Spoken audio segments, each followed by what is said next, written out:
And unemployment. सबसे पहले हम अंडरस्टैंड करते हैं एम्प्लॉयमेंट कहते किसको हैं। Employment is termed as a paid mutual work arrangement.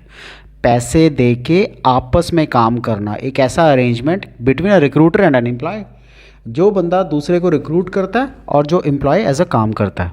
This term applies to an individual who is hired for a salary और कॉम्पनसेशन टू इनिशिएट वर्क और टास्क फॉर एन ऑर्गेनाइजेशन, जो एक organisation के लिए काम शुरू करता है और इनिशिएट करता है, लेकिन उसको बदले में कॉम्पनसेशन मिलता है। The employees can negotiate certain items in an employment agreement. The terms and conditions that are included and are mostly determined by the employer. So जो भी कोई एग्रीमेंट होता है ना, इसमें होता क्या है कि जो एम्प्लॉयज़ है ना वो नेगोशिएट करते हैं कुछ आइटम्स, कुछ टर्म्स को एम्प्लॉयमेंट के एग्रीमेंट में, और वो जो टर्म्स एंड कंडीशंस है ना वो इंक्लूड होती हैं mostly determined by the employer. जो नौकरी देता है ना वही ये टर्म्स एंड कंडीशंस बनाता है। So this agreement could also be ended by the recruiter और द एम्प्लॉय, दोनों में से कोई भी, या तो रिक्रूटर इस एग्रीमेंट को खत्म कर सकता है या एम्प्लॉय इस एग्रीमेंट को खत्म कर देता है। अब टर्म्स कॉम्पनसेशन की क्या क्या होती हैं। एम्प्लॉयमेंट एग्रीमेंट जो है ना वो अलग अलग होते हैं।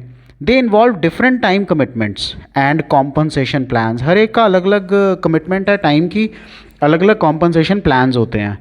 एम्प्लॉयमेंट कितनी तरह की हो सकती है। Hourly part time job that is paid for a certain amount for each buyer each hour they worked, जो हर एक घंटे वो काम करते हैं। सो सर्टन अमाउंट जो हर एक घंटे वो काम करते हैं, right, part time job. Full time employment जिसमें इंडिविजुअल्स को सैलरी मिलती है एक फिक्स टाइम के बाद, या कुछ एडिशनल बेनिफिट्स मिलते हैं अगर एम्प्लॉयर ने वो फिक्स किए हुए हैं, फॉर परफॉर्मिंग द टास्क और वर्क असाइन टू देम, जो पर्टिकुलर पोजीशन के लिए चाहिए। जब वो काम कर लेते हैं या जो उनको असाइन किया गया टास्क, उसके बाद उनको ये परफॉर्मेंस बोनसेस और सब कुछ मिलता है। On the flexibility of an employee work schedule, or it is required of the employee to work a 40-hour week with an hour for lunch or breakfast। या तो एम्प्लॉय का जो वर्क शेड्यूल है वो फ्लैक्सीबल है, या उनको 40 घंटे एक हफ्ते में काम करना होता है, 1 घंटे का लंच ब्रेक या ब्रेकफास्ट ब्रेक होता है, एंड 10-10 मिनट के 2 ब्रेक्स होते हैं, एक मॉर्निंग में after coming to the office और एक आफ्टरनून में लंच के बाद, एज पर द लॉ। जब तक employer meets their agreement to pay an employee and to pay on time, एक तो एम्प्लॉय को पे करता है और एक ऑन टाइम पे करता है, and the employee wishes to continue the work assigned by the organization. जब तक एम्प्लॉय भी ये चाहता है कि जो ऑर्गेनाइजेशन उसको काम दिया वो करे, the work relationship between employer and employee continue रहता है। जब दोनों में से कोई भी एक ब्रीच ऑफ कॉन्ट्रैक्ट करता है तो वो एम्प्लॉयमेंट का कॉन्ट्रैक्ट ख़त्म हो जाता है, उसके बाद नया contract comes into being, right. So कितनी तरह की एम्प्लॉयमेंट होती है। सो एम्प्लॉयमेंट एक ऐसी एक्टिविटी है that enables a person to earn the means of living. इसी से ही लोग अपने लिए पैसा कमाते हैं, जिससे वो अपनी चीज़ें, ज़रूरतें पूरी करते हैं। सो एम्प्लॉयमेंट 2 तरह की होती है, self employment and veg employment. Self employment जो लोग खुद से काम करते हैं, वेज एम्प्लॉयमेंट होता है या तो रेगुलर वर्कर्स या casual workers. Let us understand all of them in detail. सबसे पहले सेल्फ एम्प्लॉयड किसको बोलते हैं। ये when someone works for themselves as a freelancer or business owner rather than as an employer। किसी भी एम्प्लॉयर के अंडर ये लोग काम नहीं करते, we call them self employed. वो खुद से काम करते हैं, या तो फ्रीलांसर काम करते हैं या किसी बिजनेस ओनर के नीचे काम करते हैं, हम उनको एम्प्लॉयर बोलते हैं।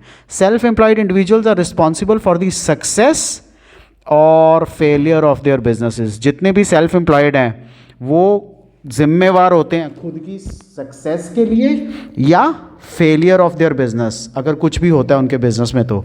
The worker who own and operate an enterprise to earn their livelihood are known as self employed. वो लोग जो काम करते हैं लेकिन खुद के बिजनेस में, वो ओन भी करते हैं उसको और चलाते भी हैं, ऑपरेट भी करते हैं अपनी लाइवलीहुड अर्न करने के लिए, इसको हम सेल्फ एम्प्लॉयड कहते हैं। More than 50% of the workforce in India belongs to self employed category.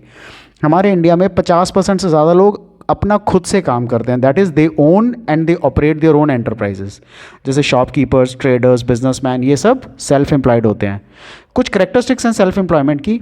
क्या है वो characteristics. Self employed individuals own and manage there activities.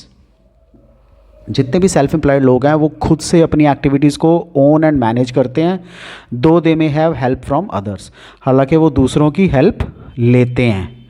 Unfixed earnings, self employed individuals earnings are not fixed.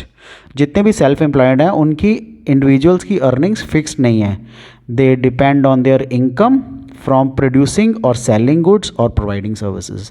जितने भी self employed होते हैं ना उनकी earnings fix नहीं होती। जो सैलरीड होते हैं उनको पता होता है कि उनको महीने के आखिरी दिन कितने पैसे मिलेंगे, राइट। सो जिनकी अर्निंग फिक्स नहीं है उनको हम सेल्फ एम्प्लॉयड बोलते हैं। वो प्रोड्यूस भी करते हैं, वो गुड्स को सेल भी करते हैं या अपनी सर्विसेज प्रोवाइड करते हैं। सारा रिस्क, सारा रिवॉर्ड उन्हीं का होता है। Self employed individual responsible for taking on the risk of loss and keeping the profits. सारा लॉस, सारा प्रॉफिट इन्हीं इंडिविजुअल्स का होता है, इनको हम सेल्फ एम्प्लॉयड बोलते हैं। अब बेनिफिट्स क्या हैं सेल्फ एम्प्लॉयड के? स्केड्यूल के ऊपर कंट्रोल रहता है पूरा, कब क्या काम करना है ये खुद डिसाइड करते हैं। Self employed individuals can better manage their time and prioritise work life balance. अपने जब उन्होंने काम करना तब वो काम करते हैं, सो वो अपने टाइम को अच्छी तरह मैनेज कर पाते हैं, अपने काम को प्रायोरिटाइज कर पाते हैं, पैशन को परस्यू कर सकते हैं। सेल्फ एम्प्लॉयड लोग, self employed individuals can pursue there patience and turn their interest into a career. जो भी उनका इंटरेस्ट है, फॉर एग्जांपल कुछ लोग गिटार बजाते हैं, म्यूज़िक प्ले इंस्ट्रूमेंट्स करते हैं, right.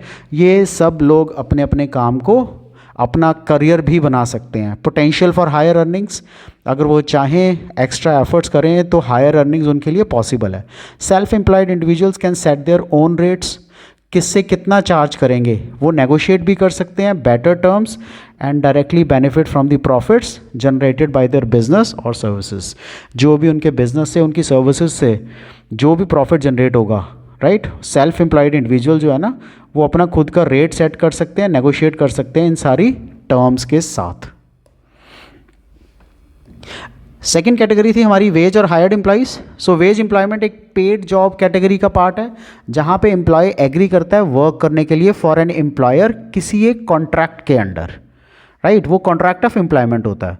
It can be either formal या इनफॉर्मल, दोनों में से कुछ भी हो सकती है, सैलरीड या पेड आवरली। सो हमने पीछे पढ़ा ना, कॉन्ट्रैक्चुअल जॉब्स होती हैं या आवरली जॉब्स होती हैं, फ्लेक्सिबल जॉब्स होती हैं या रेगुलर जॉब्स होती हैं। So those people who are hired by others, दूसरे लोग उनको हायर करते हैं, उनको वेजेस मिलती हैं, सैलरीज मिलती हैं as a reward for their services, they are called as hired workers. अब what is the difference between wages and what is the difference between salaries? So wages and salaries में क्या फ़र्क है? Wages temporary staff को मिलती है, salaries permanent staff of the firm को मिलती है, right. They offer their labour services to others, अपनी अपनी लेबर सर्विसेज वो दूसरों को ऑफ़र करते हैं और उसके बदले में उनको वेजेस या सैलरीज मिलती हैं। जैसे एक डॉक्टर है, अगर किसी हॉस्पिटल ने एम्प्लॉय किया हुआ है, टीचर किसी स्कूल ने एम्प्लॉय किया हुआ है, तो उनको वेजेस मिलेंगी, सैलरीज मिलेंगी, right. Some characteristics of wage employment, एक तो म्यूचुअल एग्रीमेंट होता है, एम्प्लॉयर और एम्प्लॉय का एक रिलेशनशिप क्रिएट होता है, स्पेसिफिक टर्म्स एंड कंडीशंस के ऊपर ही वो एग्रीमेंट चलता है। Then there is supervision, the employee works under the employer supervision and control during working hours. जो भी एम्प्लॉय होगा वो एम्प्लॉयर के सुपरविजन और कंट्रोल में ही चलेगा। Remuneration, the employee receives remuneration for their work, जो भी उनका काम है उनको उसमें रेमुनरेशन रिसीव होता है, which can be in the form of salary की फॉर्म में, अलाउंसेस की फॉर्म में या बाकी कॉम्पनसेशन की फॉर्म में they will receive there remuneration. Casual workers, a casual worker is someone who is not part of business's permanent workforce, वो उस बिजनेस के परमानेंट वर्कफोर्स का पार्ट नहीं होता, and is hired on as needed basis, जो भी जिस base पे उनको चाहिए उसी बेस पे वो उसको हायर करते हैं। So casual workers are often hired to meet varying demand for work, जितने भी कैजुअल वर्कर्स हैं वो हायर करते हैं to meet the varying demand for work. Varying demand होता है कभी ज़्यादा कभी कम।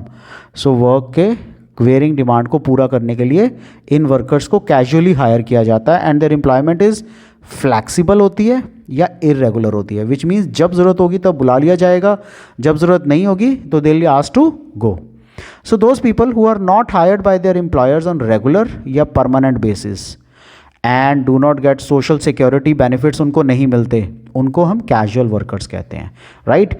सो दो कंडीशंस क्या हैं?